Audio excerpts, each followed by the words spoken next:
The zoo of Děčín is certainly not one of the most well-known zoos in the Czech Republic. Covering just 6 hectares, you won't find major crowd pullers like elephants, giraffes, great apes or even big cats here. But perhaps that is exactly its greatest strength. Instead of relying on the usual classics, the zoo still has a surprisingly exciting collection of animals, including several species that even experienced zoo visitors don't come across every day. And with its off-site facility Paradise Islands, hidden away in an unassuming residential building right in the middle of the city, this zoo has definitely stuck in my mind. So in the end, the question is, could this actually be a real hidden gem that zoo enthusiasts should absolutely have on their radar, or simply is it worth a visit? Let's find out. Děčín is located in the north of the Czech Republic, close to the German border and also very near Ústí nad Labem, where I've already shown you the zoo in a previous video. Děčín itself definitely has charm with its castle and its location along the Elbe River. And since the late 1940s, the city also has a zoo. To reach it, you don't need to climb a mountain, but if you come by train, it's quite a steep walk as the zoo is located on a hillside above the city. So by the time I reached the entrance, I was already pretty sweaty. Behind the entrance, the zoo welcomes visitors in dense greenery, and in the shade of the trees, the zebus were relaxing. Next to these hoofstock enclosures, which also houses animals like alpacas, you'll find the wolverine enclosure further up the slope on the left, although unfortunately they didn't make an appearance. Still, the enclosure already shows that the zoo knows how to make use of its natural terrain, even if not always in the most visually appealing way. The East Caucasian Turk kept here are also a rather inconspicuous zoological rarity. Crested macaques have also become quite rare in zoos, so I was also more happy to see a few youngsters. From this side you get a good overview of their solid outer enclosure from an elevated vantage point. At the far end you can already spot the mesh tunnel connecting the enclosure to the monkey house, but we'll get to that later. For now, let's stay on the hillside, where one of the most architecturally interesting exhibits awaits. Stairs lead up into the Old Cave, opened in 2022, and there we have an indoor space with round glass viewing windows into the adjacent aviaries, which are of course home to owls. More specifically, great grey owls and great horned owls. Not exactly spectacular, but I found the idea and execution of the owl cave quite clever. Even the small duck pond opposite has more to offer than you might initially expect. For example, I was able to see southern screamer birds here, even with offspring. For some visitors, however, the first real highlight might be just around the corner. Though I'm not talking about the Arctic foxes here, whose enclosure once again benefits from the hillside location. I'm talking about the brown bear, which can also be seen in the logo of the zoo. And yes, sure, some might say you can see them everywhere, but when a keeper walked by and the bear stood up on its legs to see what she was doing, it really reminded me just how large and impressive brown bears actually are. The enclosure itself is certainly not large or particularly impressive, but at least the furnishings, including a pool, are quite solid. Next door, the caracals were one of my personal highlights. While these desert lynxes are not exactly rare across of Europe, they cannot be seen in zoos in my region, and I've never been able to observe them as extensively as I did here.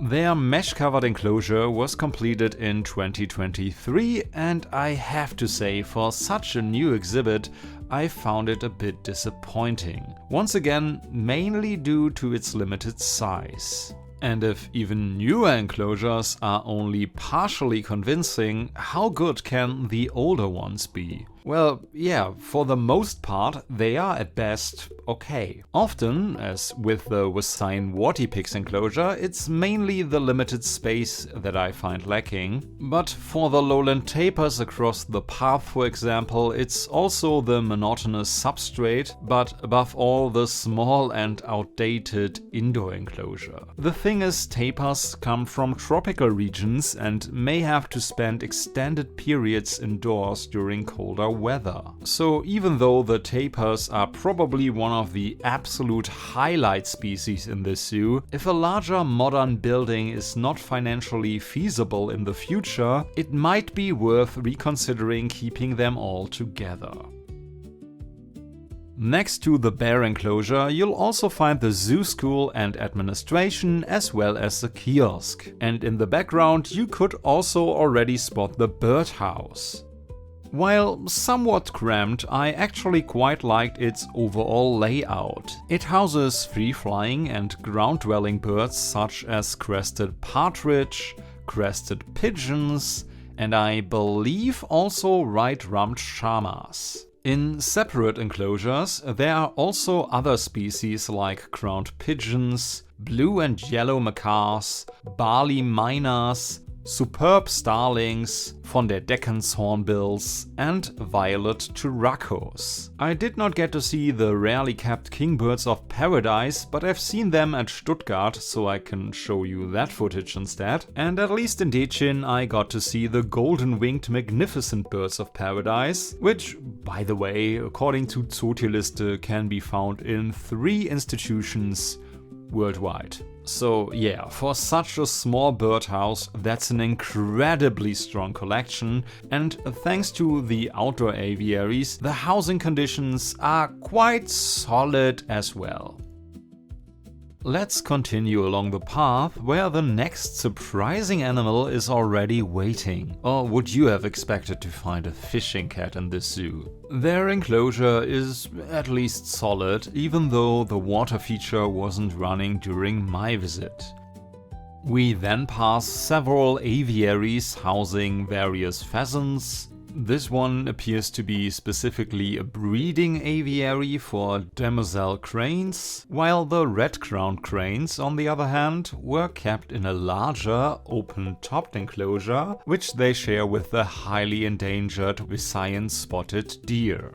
The mixed enclosure for prairie dogs and North American porcupines is unfortunately quite poor again. In other zoos, prairie dogs live in large groups in spacious, often walk-through exhibits. Sometimes they are even free-roaming, but here a few square meters and likely a small group have to suffice. One of the porcupines also showed stereotypic pacing behavior, as you can see here, although at least later on it returned to normal.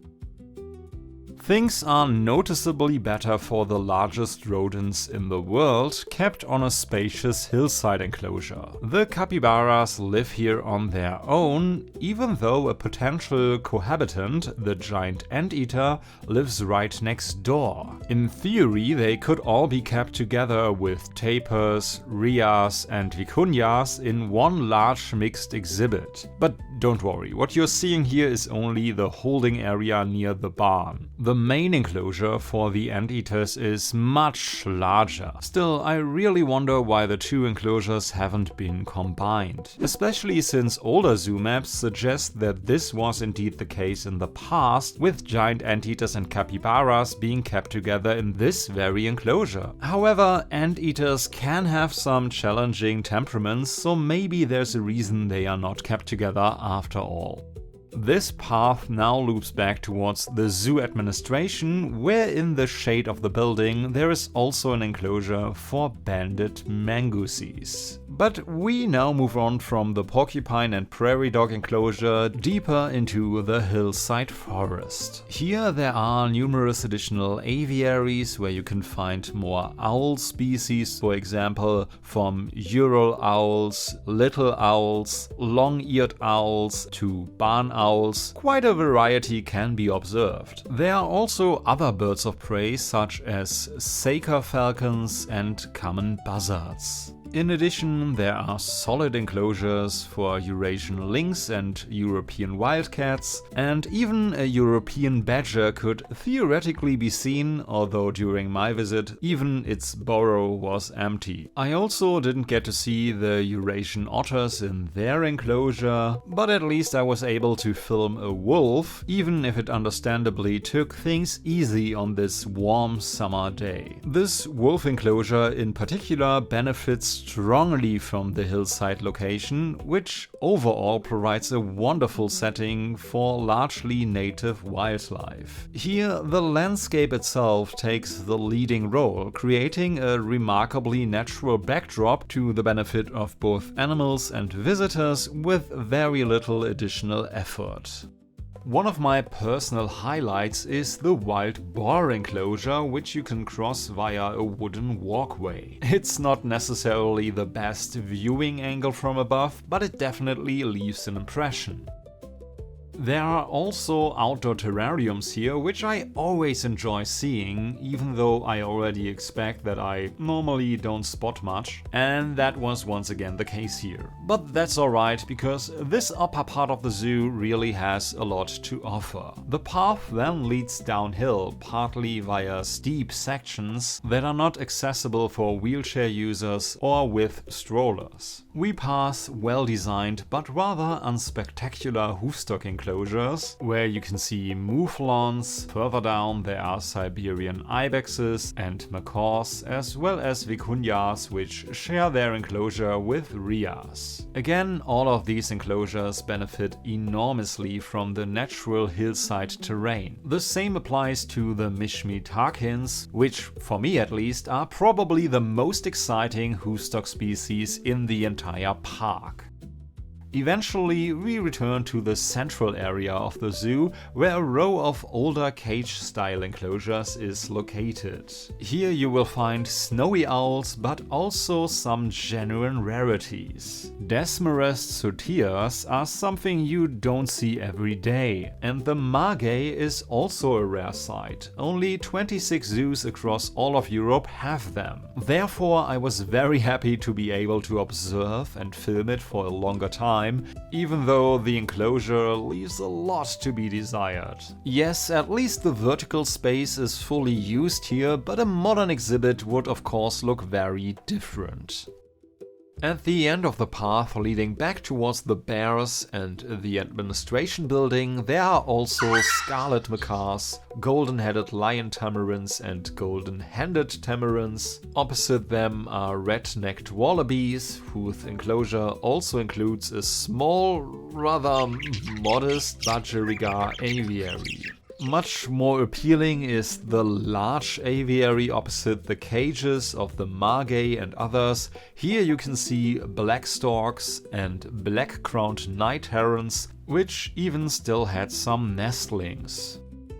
From here, the path finally leads back to the monkey house, which unfortunately is not a final highlight, quite the opposite actually. The crested macaques we discussed earlier have by far the best enclosure here. The spider monkeys, however, have to make do with this small aviary, which simply does not feel sufficient. These are Mexican spider monkeys, by the way, which can only be seen in 2 other institutions in the whole of Europe.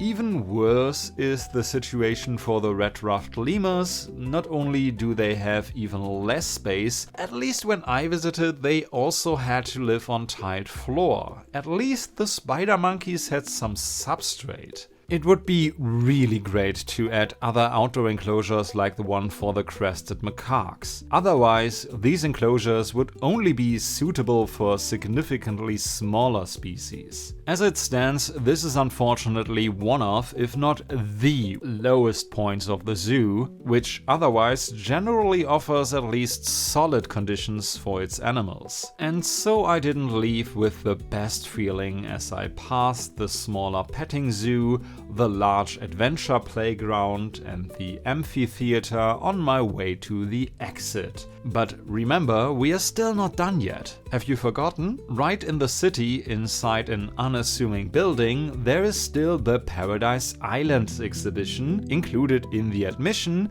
and it definitely holds a few surprises. On the ground floor, just behind the entrance, you'll first come across a number of aquariums. They are nicely designed and feature colorful fish and corals, and even the surrounding area is partially themed like the interior of a ship. However, it's perhaps not truly spectacular or surprising just yet. You can either take the stairs or the elevator to the upper floors. On the first floor, things already start to feel more unusual. Embedded like in a grotto, there's a water tank where you can spot ocellate river stingrays. On the right side, there is a smaller, nicely designed terrarium housing common tree frogs. On the other side, there is a much larger enclosure where I was able to observe an Asian water monitor fittingly swimming and diving, but its enclosure is designed in a way that allows it to climb upwards above the water via various branches. On the next floor, things get truly crazy, even if it might not look like it at first glance.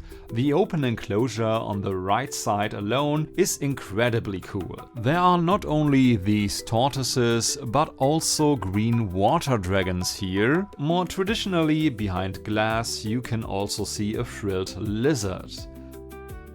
But what exactly awaits us here? Well, just a small nocturnal section where you can encounter pygmy slow lorises without any glass barrier between you and the animals. Obviously, all joking aside, I think you got the message. I really did not expect that here. As you can see, getting good footage with my camera was quite difficult under these lighting conditions, but being able to observe the loris this closely and actively was a wonderful experience. There was one final floor, and here too you'll find more surprisingly well done enclosures featuring additional reptiles, for example the Cuban iguana or the Cuban tree boa. There are also some arthropods on display, such as this Siamese pointy-tailed millipede. Overall, this is a truly great exhibition that manages to pleasantly surprise, especially considering it is located inside such an unassuming residential building. And by now they even have free-flying butterflies on one of the floors. Truly incredible.